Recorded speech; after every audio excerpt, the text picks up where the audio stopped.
Sir, ಈಗ ಐಶ್ವರ್ಯ Gowda gold case ವಿಚಾರವಾಗಿ ಕಾಂಗ್ರೆಸ್ ನಾಯಕರು ಭಾಗಿಯಾಗಿದ್ದಾರೆ ಅಂದ್ರೆ ಅಲ್ಲಿರುವಂತಹ ಹಣವನ್ನ ಚುನಾವಣೆ ಖರ್ಚು ಮಾಡಿದ್ದಾರೆ ಅನ್ನುವಂತ ಮಾತನ್ನು ಜೆಡಿಎಸ್ ನಾಯಕರು ಅನ್ನದಾನಿ ಹೇಳಿರುವಂತದ್ದು. ಇಲ್ಲ, ನನಗೆ ಗೊತ್ತಿಲ್ಲ, ಅದು ನನ್ನ ಗಮನದಲ್ಲಿ ಇಲ್ಲ. ಅದು ಡಿ.ಕೆ. ಸುರೇಶ್ ಅವರು ಕೂಡ ಒಂದು ಕಂಪ್ಲೇಂಟ್ ಅನ್ನು ಕೊಟ್ಟಿದ್ದಾರೆ ಸರ್, ಐಶ್ವರ್ಯ ವಿರುದ್ಧ ತನಿಖೆ ಮಾಡಿ ಅಂತ. ಅಲ್ಲ, ಅವರು ನೋಡಿ, ಯಾರಾದರೂ ಕಂಪ್ಲೇಂಟ್ ಕೊಟ್ಟರೆ ಅದಕ್ಕೆ ಆ ಪೊಲೀಸ್ ಸ್ಟೇಷನ್ನಲ್ಲಿ FIR ಮಾಡ್ತಾರೆ, ಮುಂದೆ ತನಿಖೆ ಮಾಡ್ತಾರೆ. ಅದು ಸಾಮಾನ್ಯವಾದಂಥ ಪ್ರಕ್ರಿಯೆ.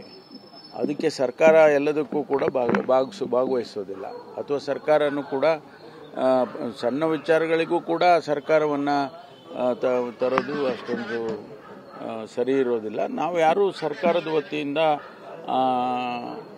ಪ್ರತಿಯೊಂದು ಪೊಲೀಸ್ ಸ್ಟೇಷನ್ನಲ್ಲಿ ಆಗ್ತಾ ಇರ್ತಕ್ಕಂಥ ರಿಜಿಸ್ಟರ್ ಆಗ್ತಾ ಇರ್ತಕ್ಕಂಥ FIRಗಳಿಗೆ ನಾವೆಲ್ಲ ಯಾವುದೇ ರೀತಿಯ ಡೈರೆಕ್ಟ್. ನಿಮಗೆ ಉಬ್ಬಿದ ರಕ್ತನಾಳ ಅಂದ್ರೆ ವೆರಿಕೋಸ್ ವೇನ್ಸ್ ಸಮಸ್ಯೆ ಇದ್ದಲ್ಲಿ ಫ್ರೀ ಡಾಪ್ಲರ್ ಸ್ಕ್ಯಾನಿಂಗ್ಗಾಗಿ ಹಿಂದೆ ಭೇಟಿ ಕೊಡಿ ಏವಿಸ್ ಆಸ್ಪತ್ರೆ.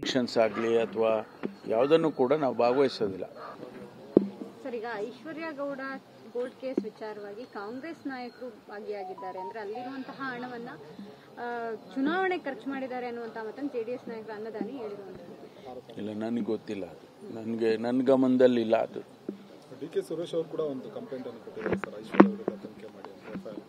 ಅಲ್ಲ, ಅವರು ನೋಡಿ, ಯಾರಾದರೂ ಕಂಪ್ಲೇಂಟ್ ಕೊಟ್ಟರೆ ಅದಕ್ಕೆ ಆ ಪೊಲೀಸ್ ಸ್ಟೇಷನ್ನಲ್ಲಿ FIR ಮಾಡ್ತಾರೆ, ಮುಂದೆ ತನಿಖೆ ಮಾಡ್ತಾರೆ. ಅದು ಸಾಮಾನ್ಯವಾದಂಥ ಪ್ರಕ್ರಿಯೆ. ಅದಕ್ಕೆ ಸರ್ಕಾರ ಎಲ್ಲದಕ್ಕೂ ಕೂಡ ಭಾಗವಹಿಸೋದಿಲ್ಲ, ಅಥವಾ ಸರ್ಕಾರನೂ ಕೂಡ ಸಣ್ಣ ವಿಚಾರಗಳಿಗೂ ಕೂಡ ಸರ್ಕಾರವನ್ನು ತರೋದು ಅಷ್ಟೊಂದು ಸರಿ ಇರೋದಿಲ್ಲ. ನಾವು ಯಾರೂ ಸರ್ಕಾರದ ವತಿಯಿಂದ